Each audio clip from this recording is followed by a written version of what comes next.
The old pickup truck made strange noises as it climbed the steep hill leading to the business district. Maya gripped the steering wheel tighter, hoping the vehicle would make it just one more day. She had saved every penny for months to buy the gas needed for this 3-hour drive from her small hometown to the big city. At 24 years old, Maya had never seen buildings this tall or streets this busy. Cars worth more than her family's annual income lined the parking garage. She parked her rusty truck between two shiny luxury vehicles and took a deep breath.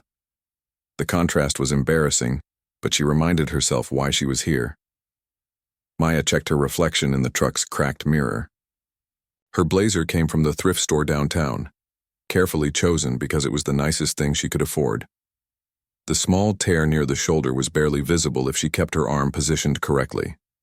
Her shoes were polished to hide the scuff marks, and her portfolio case was the same leather bag her father had carried to his job interviews 20 years ago.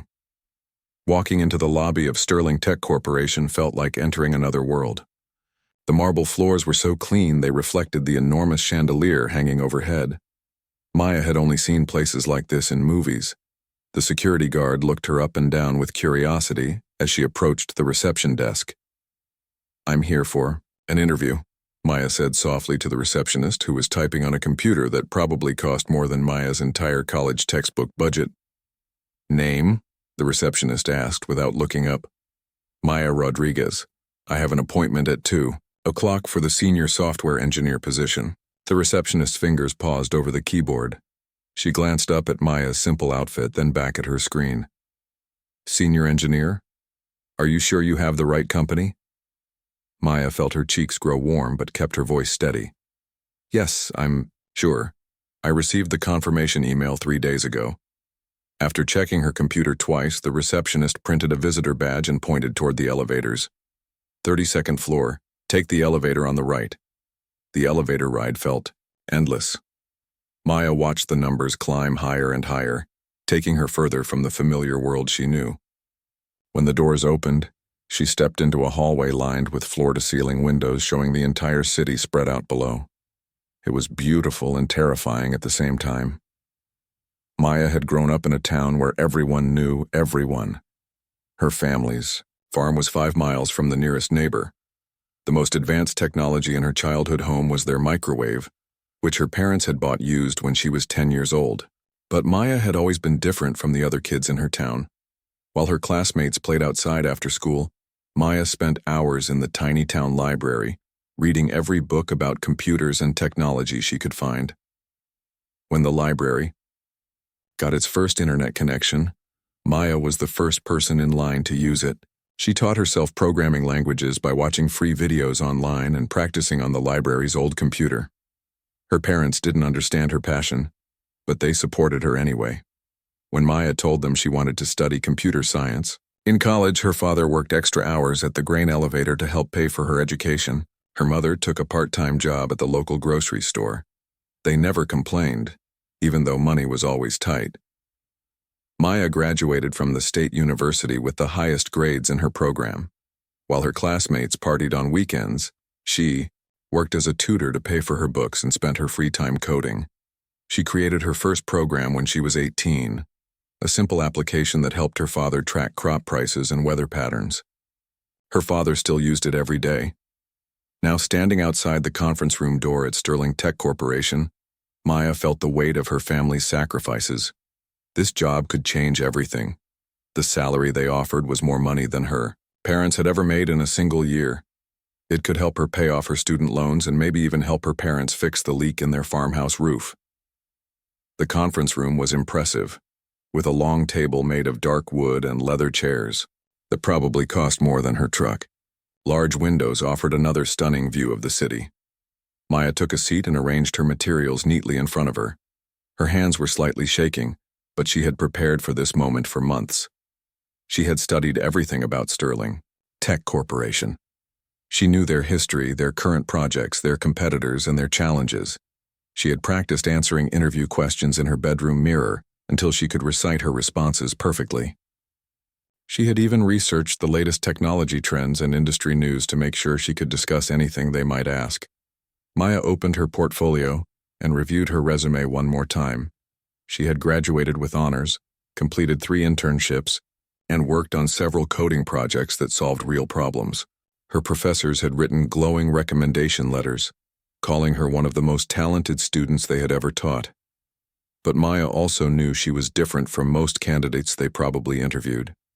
She didn't have connections in the tech industry.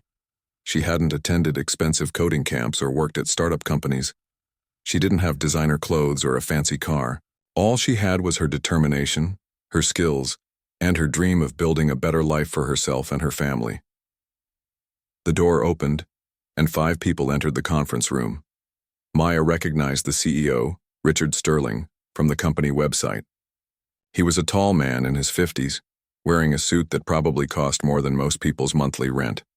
His silver hair was perfectly styled, and his watch caught the light as he moved. Everything about him spoke of wealth and success. Behind him walked 4 other executives, each dressed impeccably and carrying expensive-looking tablets and folders. Maya stood up and extended her hand for a handshake, just as she had practiced. "Good afternoon," Maya said with a smile. "Thank you so much for this opportunity. I'm really excited to be here." Richard Sterling shook her hand briefly, and Maya noticed how he glanced at her outfit with what seemed like disapproval. His eyes took in her thrift store blazer, her simple shoes, and her old portfolio case. The other executives followed his lead, each greeting Maya politely but with noticeable coolness. As everyone took their seats, Maya felt the atmosphere in the room shift. The executives whispered among themselves while looking through her resume. She caught fragments of their conversation and realized they were discussing her background. "So, Miss Rodriguez," Richard Sterling began, settling back in his chair with the expression that wasn't quite friendly. "I see you're from quite a ways away. What brings you all the way to our city?" Maya had prepared for this question.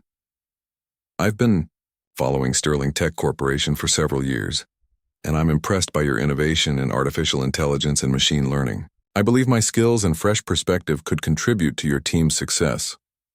"Fresh perspective," Sterling repeated, as if tasting the words. "Tell me about your background. Where exactly are you from?" Maya felt a flutter of nervousness but answered honestly, "I grew up in a small farming community about 3 hours from here. My family runs a small farm that's been in our family for 3 generations." The room grew noticeably quieter. One of the executives looked up from his tablet with raised eyebrows. Another one exchanged a glance with Sterling that Maya couldn't quite interpret. "A farm," Sterling said slowly. "How interesting. And what made you think you wanted to work in technology instead of, well, farming?" There was something in his tone that made Maya uncomfortable, but she pushed forward. "I've been passionate about technology since I was young. I taught myself programming and discovered I had a talent for solving complex problems through code. I believe technology can make life better for people, whether they live in big cities or small towns." "That's very noble," Sterling said with a slight smile that didn't reach his eyes. "But tell me, what could someone from your background possibly know about the sophisticated systems we work with here? Our clients are Fortune 500 companies, government agencies, major financial institutions. This isn't exactly small-town technology." Maya felt her heart sink, but kept her voice steady. "I understand this is a different environment than what I'm used to, but I've worked hard to prepare myself. My academic record shows my technical abilities, and I've completed several projects that demonstrate my problem-solving skills." "Academic record," Sterling said dismissively. "Anyone can get good grades. What we need here are people who understand the real world of business and technology, people who've been immersed in this environment their whole lives."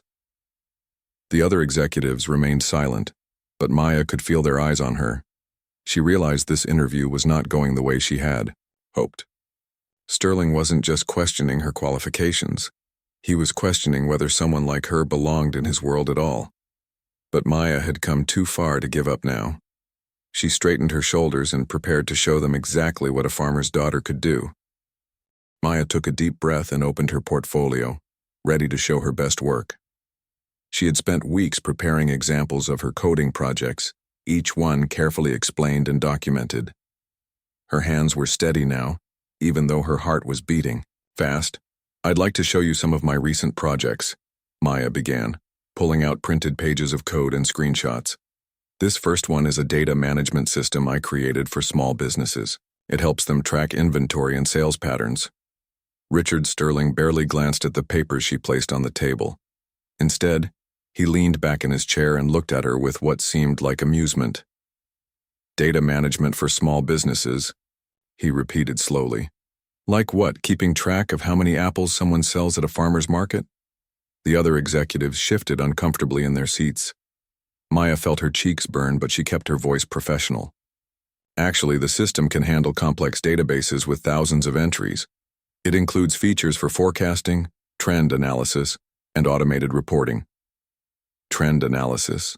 Sterling laughed softly. I'm sure it's very impressive for your local area. But Maya, we work with systems that process millions of transactions per second. Our databases contain terabytes of information. We're not talking about keeping track of corn sales here. Maya felt like she had been slapped, but she pressed on. I understand the scale is different, but the fundamental principles remain the same. Let me show you my work on machine learning algorithms. She turned to another section of her portfolio, but Sterling interrupted her before she could begin. Machine learning, he said with a smirk. Let me ask you something, Maya. Have you ever actually worked with real machine learning? Or are we talking about some basic tutorial you followed online? I've implemented several machine learning models, Maya replied, trying to keep the frustration out of her voice. This project uses neural networks to predict equipment failures before they happen. I tested it on agricultural machinery, but the same principles apply to any industrial equipment. One of the executives, a woman with short gray hair, looked interested and leaned forward. That's actually quite innovative. Predictive maintenance is a huge issue for our manufacturing clients. But Sterling waved his hand dismissively. Anyone can copy code from the internet and claim they understand it. Maya, what we need here are people who can think at a higher level, people who understand enterprise architecture, cloud computing, blockchain technology. Have you ever even heard of these things? Maya nodded eagerly. Yes, I've studied all of those areas. In fact, I built a blockchain-based supply chain tracking system for my senior project. It won the university's Innovation Award. Supply chain? For what? Sterling asked with raised eyebrows. Tracking eggs from chicken to grocery store? The room fell silent. Maya could feel everyone watching her, waiting to see how she would respond. The other executives looked uncomfortable now, as if they realized their boss was being unfair, but none of them spoke up. Mr. Sterling, Maya said quietly, I may come from a farming background, but that doesn't make my technical skills any less valid. The blockchain system I created could be adapted for any industry. The machine learning models I've built solve real problems. My academic record speaks for itself. Sterling stood up and walked to the window, looking out at the city below. Maya, he said, shaking his head. I can see you're a hard worker. I'm sure you're very smart for your environment. But this is Sterling Tech Corporation. We're at the cutting edge of technology. Our engineers have degrees from top universities. They've worked at Google, Microsoft, Amazon. They grew up surrounded by technology. He turned back to face her. What did you grow up surrounded by? Cows and tractors? How can someone from your background possibly understand the sophisticated work we do here? Maya felt tears threatening to form in her eyes, but she blinked them back. She had worked too hard to cry now. Mr. Sterling, I may have grown up on a farm, but I've spent the last 6 years immersing myself in technology. I've taught myself programming languages that weren't even offered at my university. I've contributed to open source projects. I've solved problems that experienced programmers couldn't figure out. Open source projects, Sterling said mockingly. You mean you've done free work for other people? That's not the same as building real products for paying customers. He walked back to his chair and sat down, fixing Maya with a condescending stare. Let me ask you something practical. Have you ever worked with a team of 50 engineers on a single project? Have you ever had to present technical solutions to corporate executives? Have you ever had to make decisions that affect millions of users?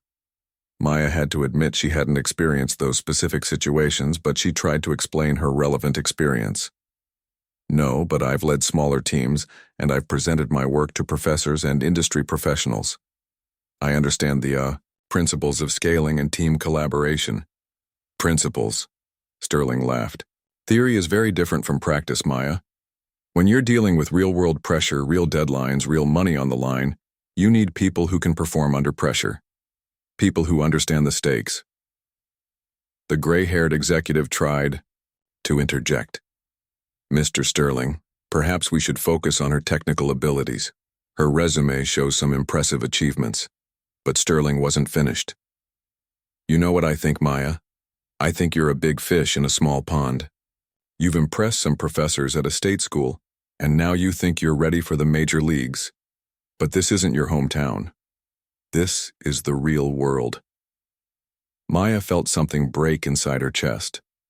All the dreams she had carried for years, all the late nights studying, all her parents' sacrifices, it felt like Sterling was dismissing all of it with a wave of his hand.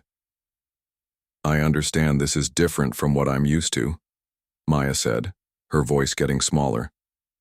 But I'm willing to learn. I'm willing to work harder than anyone else. I just need a chance to prove myself. Sterling's expression softened slightly, but not in a kind way. It was the look adults give to children who don't understand something obvious. Maya, I admire your enthusiasm, I really do. But enthusiasm isn't enough. We need people who can hit the ground running. We can't spend months training someone who's never worked in a professional environment. He gestured around the room. Look at this office. Look at this building. We're competing with the biggest technology companies in the world. Our clients expect excellence, not potential. They expect results, not good intentions. Maya tried one more time. What if I could demonstrate my abilities? Give me a technical challenge, any programming problem you're working on. Let me show you what I can do. Sterling actually laughed, out loud at this suggestion. You want us to give you our confidential technical challenges? Maya, we're not running a charity here. We're not a training program for aspiring programmers. He looked at his watch, an expensive piece that probably cost more than Maya's family made in several months. I think we've heard enough. Maya, you seem like a nice young woman. You're obviously intelligent, and I'm sure you work very hard. But Sterling Tech Corporation isn't the right fit for someone with your background. The words hit Maya like a physical blow. She had expected the interview to be challenging, but she hadn't expected to be dismissed so completely. Sterling wasn't just rejecting her qualifications. He was rejecting who she was as a person. Perhaps, Sterling continued, standing up, to signal the interview was over, you should consider opportunities that are more suitable for someone with your experience. Maybe teaching computer classes at a community college, or helping small businesses in your hometown with their basic technology needs. There's nothing wrong with that kind of work. Maya stood up slowly, gathering her materials with shaking hands. The other executives avoided making eye contact with her, clearly embarrassed by their boss's behavior but unwilling to challenge him. I see, Maya said quietly. Well, thank you for your time. She walked toward the door, feeling smaller with each step.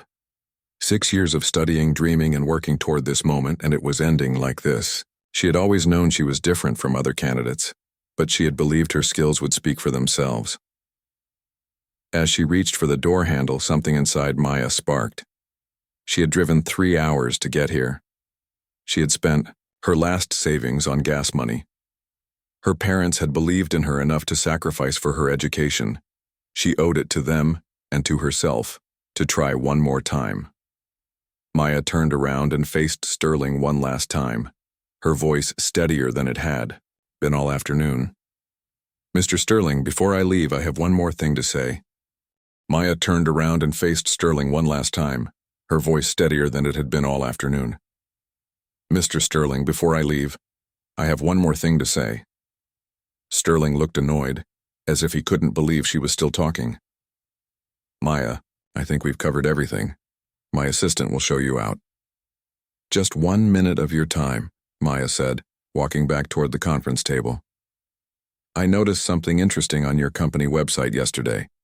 You have a section about current challenges your engineering team is facing. The gray-haired executive, whose name Maya had learned was Dr. Patricia Chen, looked up with curiosity. "What do you mean?" Maya reached into her portfolio and pulled out her tablet, an older model that she had bought used from a classmate. 3 months ago, your chief technology officer posted a problem on TechSolve forum. It was about a machine learning algorithm that wasn't performing correctly. The system was supposed to predict customer behavior, but it was giving wrong results about 60% of the time. Sterling's expression changed slightly. The dismissive smile faded from his face. "How do you know about that? That information isn't public." "Because I solved it," Maya said simply. The room went completely quiet. You could have heard a pin drop. All 5 executives stared at Maya as if she had just spoken in a foreign language. Dr. Chen leaned forward in her chair. "What do you mean you solved it?" Maya tapped on her tablet screen, bringing up a forum page. "Your CTO posted the problem with a $50,000 reward for anyone who could fix it. He said your internal team had been working on it for 6 months without success." She turned the tablet around so everyone could see the screen. "I submitted a solution under the username Code Farmer. It took me 2 weeks to figure it out, working on it every night after I finished my regular studies." Sterling stood up abruptly. "That's impossible. Code Farmer is a legend on that forum. Whoever that person is has solved dozens of impossible problems. They've helped some of the biggest tech companies in the world." "I know," Maya said quietly. "Because that person is me." Dr. Chen grabbed her own tablet and started typing frantically. After a few moments, her eyes widened. "She's right. The solution was submitted by Code Farmer on March 15th. The methodology is brilliant. It uses a completely different approach than anything our team tried." Maya continued. "The problem was that your algorithm was overfitting to historical data. It worked perfectly on past customer behavior but couldn't adapt to new patterns. I redesigned the neural network architecture to be more flexible and added a layer that could recognize when customer preferences were changing." The chief technology officer, a younger man with glasses who had been quiet throughout the interview, suddenly spoke up. Wait. You're Code Farmer? The same person who solved Microsoft's database optimization problem last year?" Maya nodded. "And Intel's chip design challenge, and the healthcare data analysis project for Johns Hopkins. I've been working on these problems for 3 years now." Sterling sat back down, looking confused and slightly pale. But you're just a student from a farming town. How could you possibly—" "Mr. Sterling," Maya interrupted gently, "you've been assuming that because I grew up on a farm, I couldn't understand complex technology. But some of the most innovative thinking comes from people who see problems differently." She pulled up another screen on her tablet. "Last month, your company's stock dropped 12% because of problems with your main software product. Customer complaints were increasing and several major clients were considering switching to competitors." The executives exchanged worried glances. This was obviously sensitive information. Maya continued. 2 weeks ago, your CTO posted another desperate request on the forum. He said the company was facing a crisis and needed a breakthrough solution immediately. He offered a $200,000 reward. Dr. Chen was typing furiously on her tablet.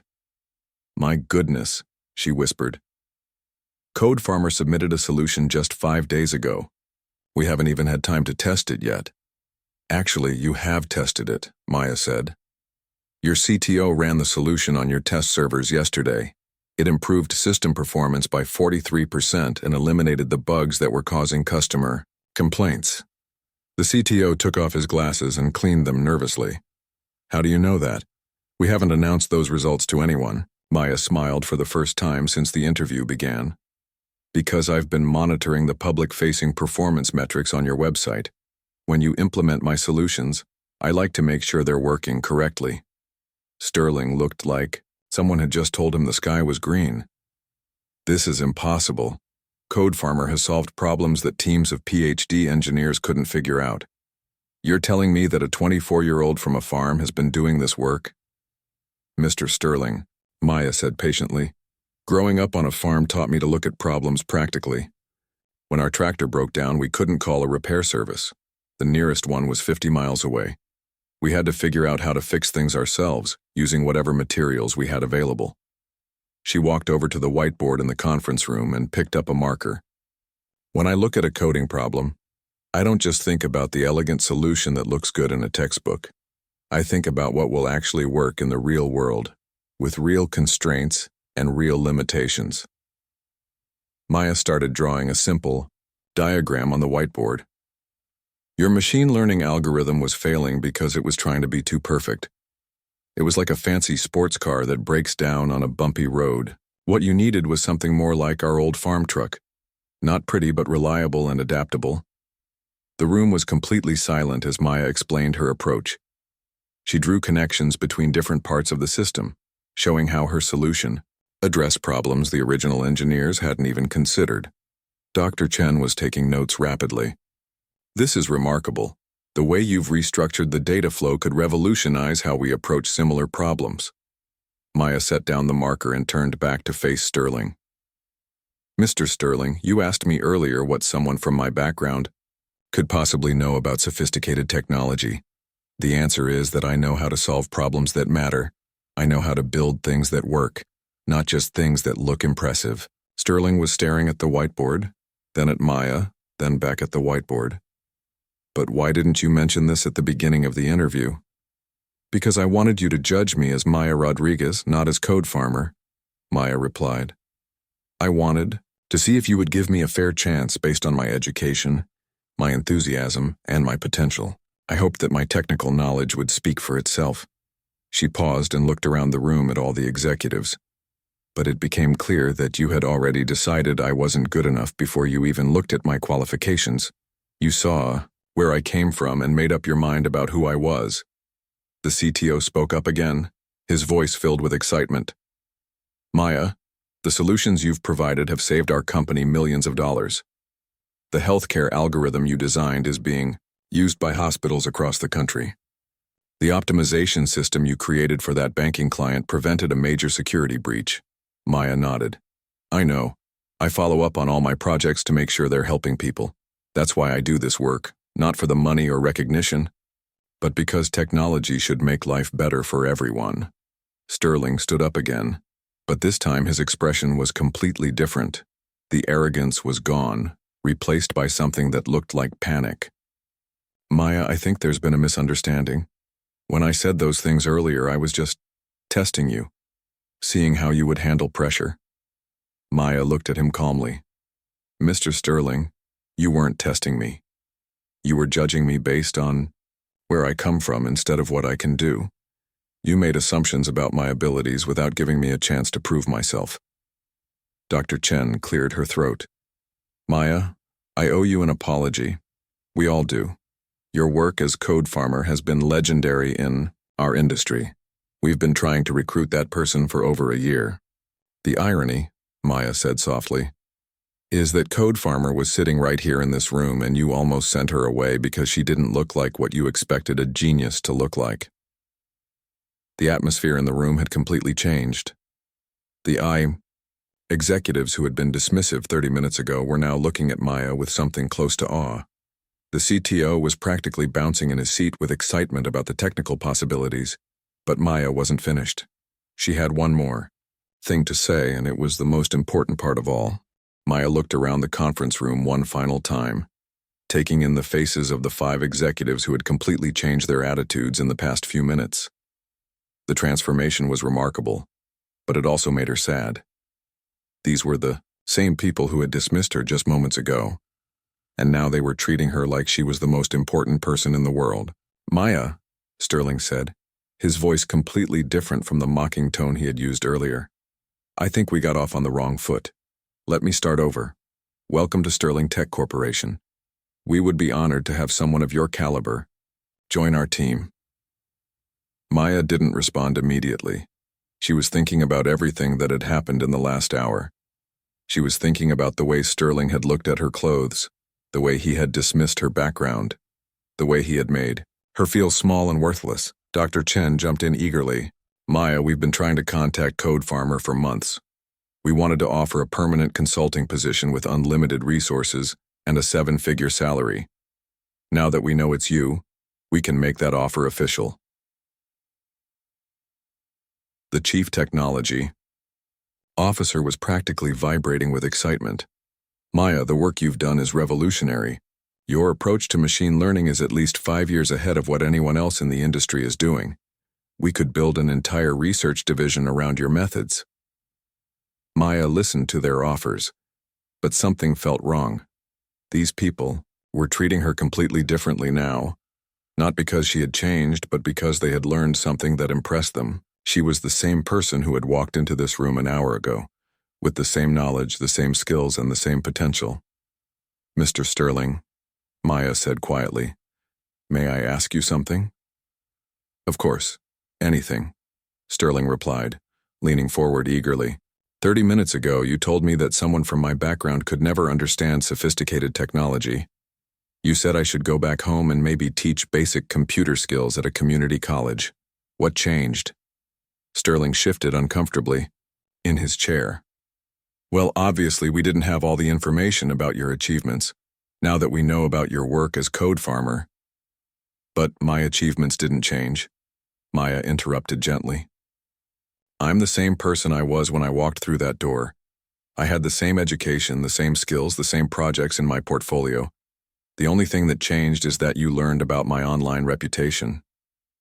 The room grew quiet. The executives exchanged uncomfortable glances, realizing where Maya was going with this. Maya continued, "Mr. Sterling, you didn't reject me because I wasn't qualified. You rejected me because of where I come from. You made up your mind about who I was before. You even looked at my work." Sterling tried to backtrack. "Maya, you have to understand we meet hundreds of candidates. We have to make quick decisions about who fits our company culture." "Company culture," Maya repeated. "Is that what you call judging people by their appearance instead of their abilities?" Dr. Chen looked ashamed. "Maya, you're absolutely right. We made assumptions and we were wrong. But now we know better. We want to make this right." Maya walked over to the window and looked out at the city below. Somewhere out there, in small towns and farming communities, there were other young people with dreams and talents who would never get a fair chance because they didn't look like what success was supposed to look like. "Dr. Chen," Maya said, still looking out the window, "how many other qualified candidates have you turned away because they didn't fit your image of what a tech worker should be?" Dr. Chen was quiet for a long moment. "I don't know," she admitted. "But probably more than I'd like to think about." Maya turned back to face the group. "That's the real problem here. It's not just about me. It's about all the talented people who never get a chance to show what they can do because someone decides they don't belong before they even open their mouths." The CTO spoke up. "Maya, you're right, and we want to do better. Join our team and help us change things. You could lead our diversity and inclusion efforts. You could help us find talent in places we've never looked before." Maya considered this offer. It was tempting. The salary alone would change her family's life completely. She could pay off her student loans, help her parents fix their house, maybe even help other kids from her town go to college. But there was something else bothering her, something that made her realize this wasn't the right place for her no matter how much money they offered. "Mr. Sterling," Maya said, "can I tell you what I learned about leadership from my father?" Sterling nodded, though he looked confused by the change of topic. "My father runs a small farm with my uncle and 2 neighbors. Every year they have to make decisions that affect not just their families, but the entire community. When there's a drought, they share water resources. When someone's equipment breaks down, everyone helps fix it. When a neighbor is struggling, they all pitch in." Maya walked back to the conference table and placed her hands on the back of her chair. "My father taught me that real leadership means lifting other people up, not putting them down. It means seeing potential in everyone, not just the people who look like you or come from the same background." She looked directly at Sterling. "Mr. Sterling, you had the chance to mentor someone today. You had the chance to encourage a young person who was nervous but eager to learn. Instead, you chose to mock me and make me feel small. That tells me something about your character that no amount of money can change." Sterling's face flushed red. "Maya, I apologize. I made a mistake. I was having a bad day, and I took it out on you. It won't happen again." "You're right, it won't happen again," Maya said, "because I won't be here to see it." The room erupted in protests. Dr. Chen stood up quickly. "Maya, please don't let one bad interaction ruin this opportunity. Think about what you could accomplish. Here, think about the problems you could solve." Maya smiled sadly. "Dr. Chen, I appreciate your offer, I really do. But I've learned something important today. I don't want to work for a company where my value as a person depends on proving myself to people who have already decided I don't belong." She gathered her materials and put them back in her old leather portfolio. "The truth is, I've already been solving problems for 3 years as code farmer. I've been helping companies, hospitals, and research institutions all over the world, and I've been doing it from my bedroom in a farmhouse, proving that innovation can come from anywhere." The Mao CTO made one last desperate attempt. "Maya, name your price, whatever you want, salary, stock options, your own research lab. We'll give you complete freedom to work on whatever projects interest you." Maya paused at the door and turned back one final time. "The price isn't money," she said. "The price is respect. Respect for people regardless of where they come from. Respect for different perspectives and experiences. Respect for the idea that talent and intelligence aren't limited to people who went to fancy schools or grew up in wealthy families." She opened the door and stepped into the hallway. "Until you can offer that, we don't have anything to discuss." As Maya walked toward the elevator, she heard footsteps behind her. Dr. Chen caught up with her in the hallway, slightly out of breath. "Maya." "Wait," Dr. Chen said. "You're absolutely right about everything you said in there. Sterling was completely out of line, and frankly, the rest of us were cowards for not speaking up." Maya stopped and turned to face her. "Dr. Chen, I appreciate that, but—" "Let me finish," Dr. Chen interrupted. "I want you to know that not everyone at this company thinks like Sterling. There are good people here who would welcome someone like you with open arms. Would you consider talking to our board of directors directly? Sterling won't be involved." Maya thought about this for a moment. "Dr. Chen, can I ask you something honestly?" "Of course.